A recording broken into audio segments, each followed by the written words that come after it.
Onun ifaları, muğam sənətinə verdiyi tövbələr hər zaman sənətə və yeni başlayan gənclər üçün bir cığır açıb.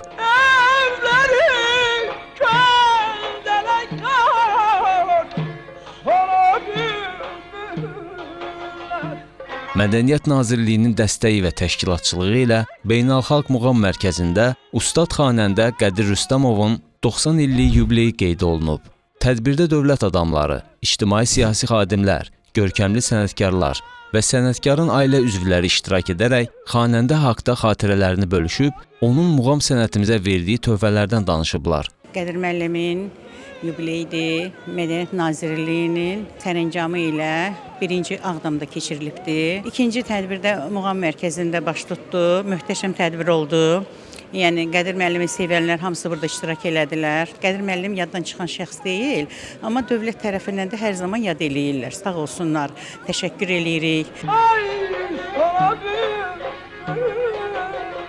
Mən Qədirdən ilk, həm də deyəsən elə son intervyunu mən aldım. Qədir Rüstəmov ancaq oxumayıb, həm də ən yaxşı özü haqqında danışan oxumağı ilə, elə Qədir Rüstəmovun özüdür. Elde obada bir söz var, deyir ki, nə onu tərifləyirsən, göydən zaddan gəlir. Bax, elə Qədir göydən gəlmişdir. Azərbaycan musiqi mədəniyyəti tarixində Qədir Rüstəmovun bilirsiniz ki, çox dərin izləri var. Bizim həm qohumluğumuz vardı, həm yaxın dostum idi Qədir. Həm də Qədirin sənətinə mən yaxından bələd olduğuma görə onun haqqında Qeybdən Gələn Səs adlı bir film çəkdim.